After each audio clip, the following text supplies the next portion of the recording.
Halo semuanya, perkenalkan nama aku Dewi Sorika dari Prodi BK. Di sini aku akan menjelaskan tentang apa sih pendidikan inklusi itu dan apa saja karakteristiknya, jenis-jenisnya dan lain sebagainya. Mohon disimak ya. Pendidikan inklusi adalah sistem dalam sebuah pendidikan yang memastikan bahwa semua siswa itu mendapatkan kesempatan yang sama tanpa membeda-bedakan bahwa anak itu berkebutuhan khusus atau disabilitas. Dan anak-anak tersebut dapat memiliki kesempatan yang sama dan belajar yang sama di dalam satu ruangan yang sama tanpa dibeda-bedakan. Jadi yang pertama aku akan ngejelasin tentang keragaman peserta didik tuh ada apa aja sih. Jadi yang pertama itu ada perbedaan tentang latar belakang, yang kedua ada jenis kelamin, yang ketiga bentuk fisik, yang keempat kemampuan, yang kelima ada hobi, yang keenam ada cita-cita, yang ketujuh ada keyakinan dan agama.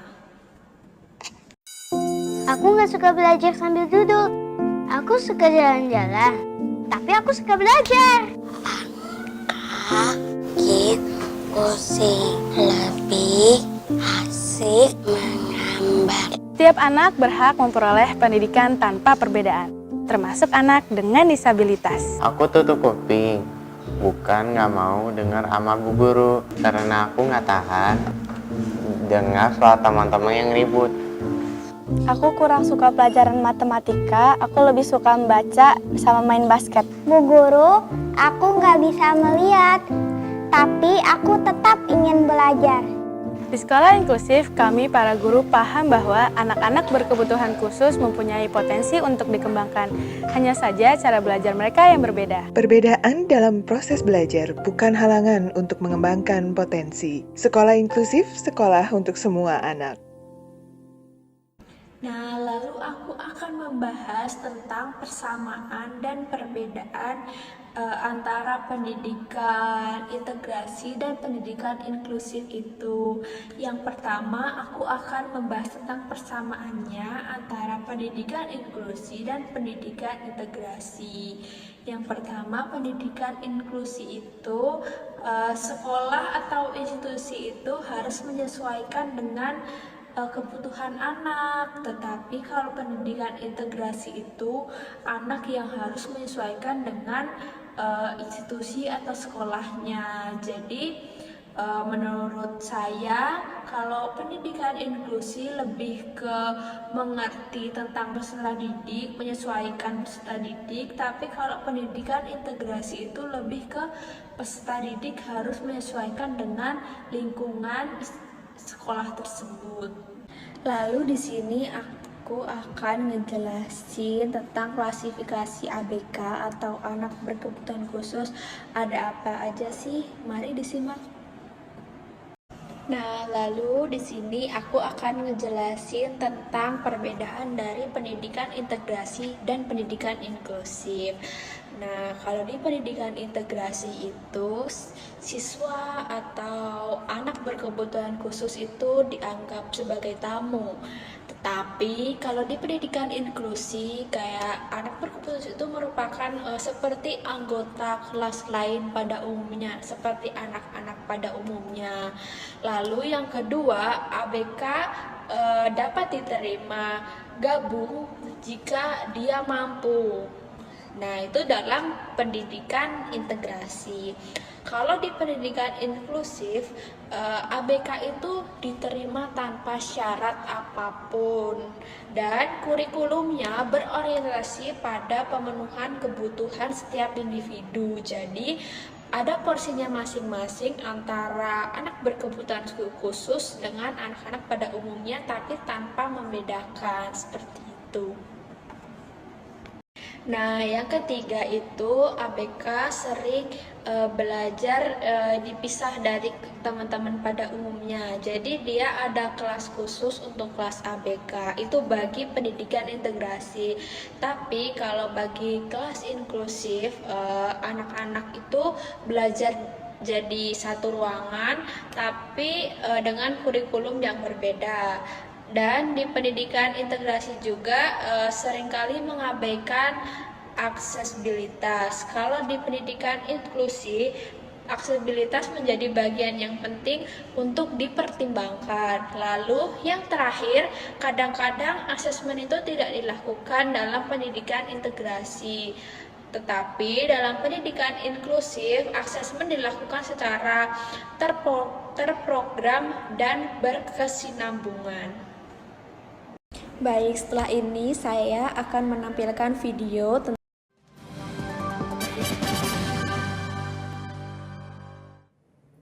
pemirsa. Bagi sebagian besar sekolah umum, memiliki siswa berkebutuhan khusus bukanlah prioritas utama. Namun tidak bagi satu sekolah Madrasah Ibtidaiyah di Ungaran, Kabupaten Semarang ini. Di sekolah ini, para anak berkebutuhan khusus diterima dan diajarkan pendidikan layaknya anak pada umumnya sehingga dapat bersosialisasi dan mengembangkan bakat yang dimiliki. Dan informasi ini sekaligus menutup perjumpaan kita dalam Metro News kali ini. Anda juga dapat menyaksikan seluruh tayangan tadi melalui channel YouTube Metro TV Jateng dan DIY. Saya Yana Rahmadina pamit undur diri. Terima kasih atas perhatian Anda dan sampai jumpa.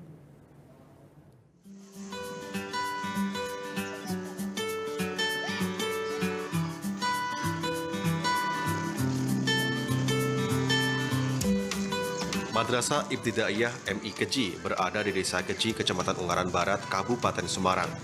Sejak tahun 2012 silam, madrasah ini berada di bawah pembinaan Kementerian Agama dan membuka kelas pendidikan inklusi bagi anak berkebutuhan khusus ABK. Di sini, para siswa ABK justru dibiarkan membaur dengan mendapatkan pelajaran yang sama seperti siswa pada umumnya. Meski demikian, dalam jam-jam tertentu, siswa ABK akan diambil untuk menerima pelajaran sesuai kebutuhan di ruangan khusus yang diberi nama ruang sumber.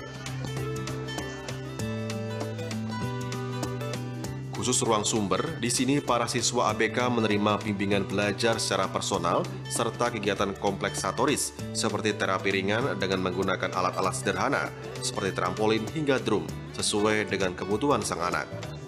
Kepala Madrasah Ibtidaiyah Keji Supriyono menuturkan, membuka pendidikan inklusi bukanlah hal yang mudah. Karena bagi Supriyono, pendidikan inklusi harus berkait dengan mutu pendidikan itu sendiri. Bagi saya pribadi, bahwa pendidikan inklusi harus berkait dengan mutu pendidikan itu sendiri.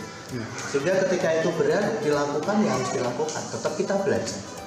Kesulitan-kesulitan yang ada di lapangan terus kita lakukan, bagaimana solusi-solusi kita dapatkan, seperti pengiriman guru-guru untuk mengikuti pelatihan, untuk bisa bagaimana asesmen yang dilakukan oleh psikolog itu kemudian menghasilkan sebuah rekomendasi kita laksanakan di lapangan.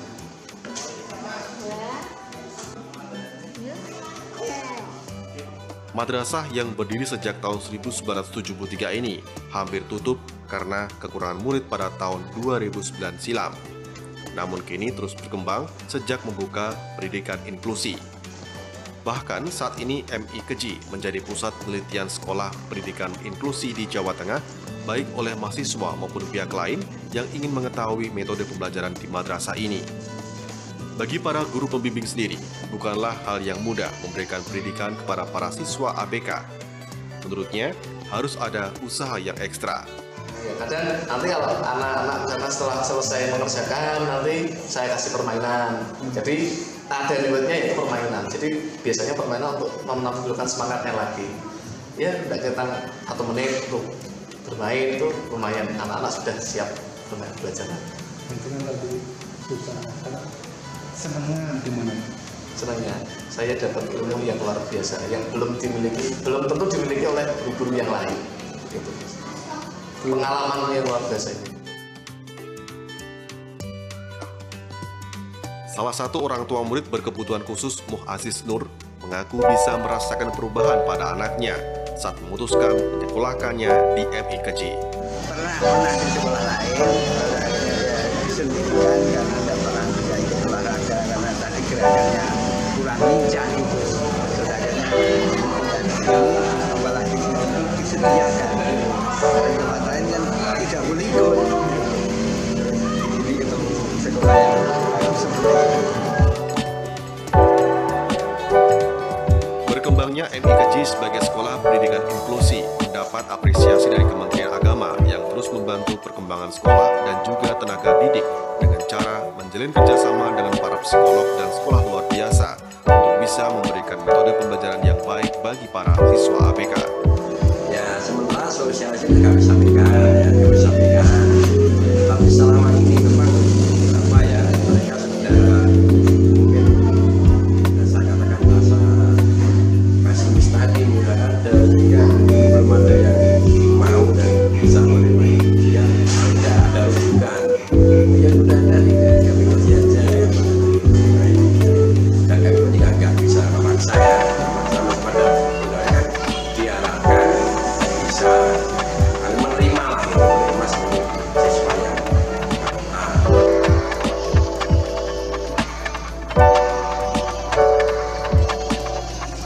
Meski sudah menjadi pusat penelitian pendidikan inklusi di Jawa Tengah, namun pihak Madrasah Ibtidaiyah Keji menilai masih banyak hal yang harus diperbaiki, terutama di tingkat sarana prasarana penunjang pendidikan untuk siswa ABK.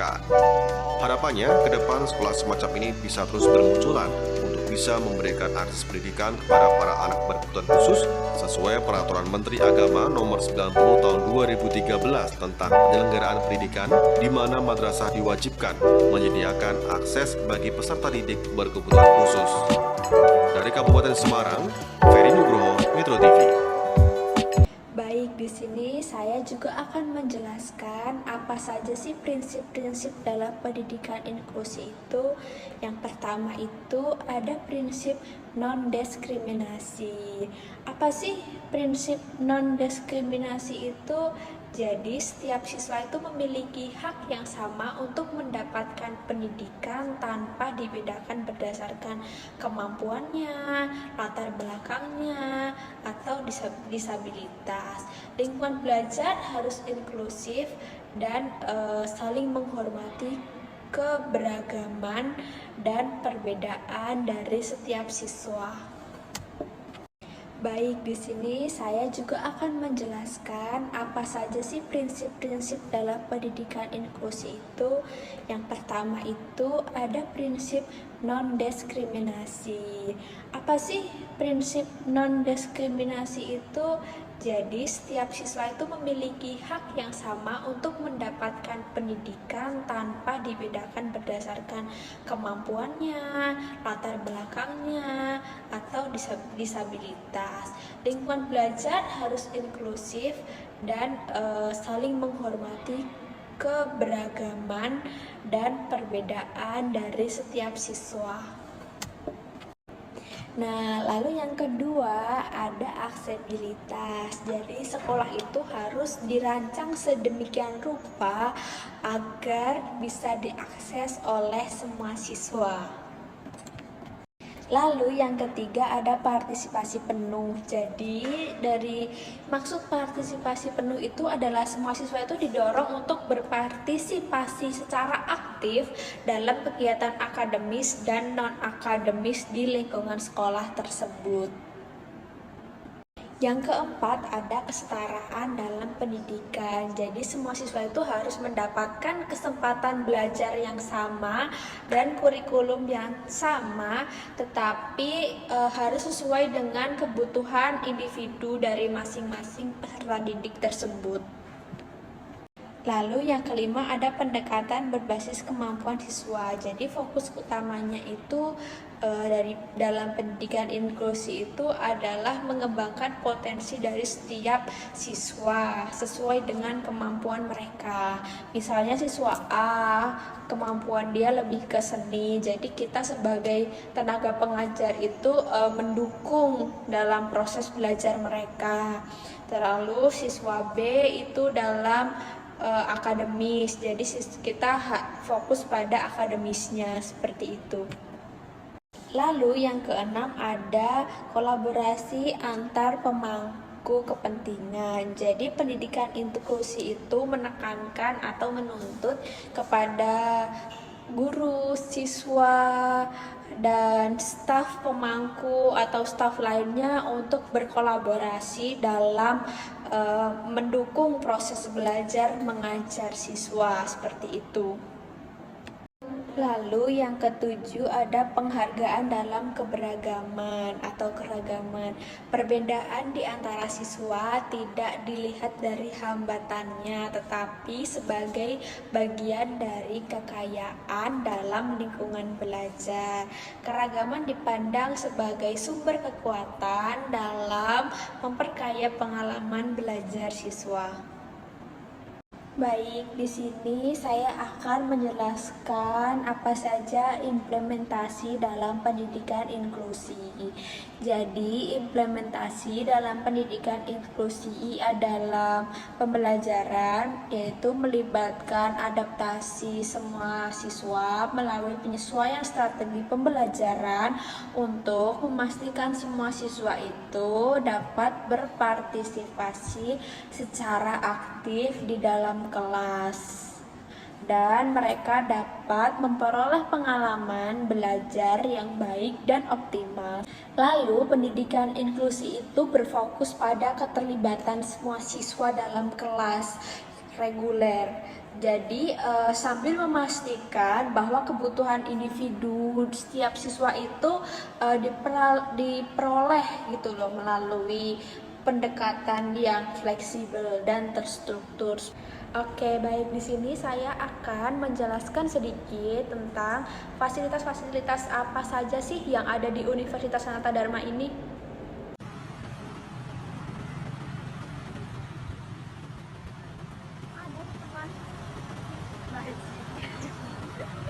Tapi yang penting nggak ini.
Udah.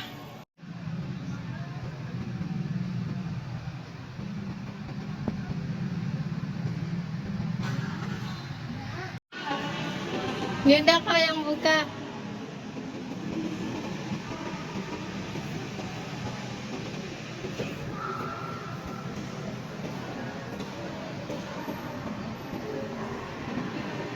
Sekian video dari saya, ada kurang dan lebihnya saya mohon maaf. Terima kasih.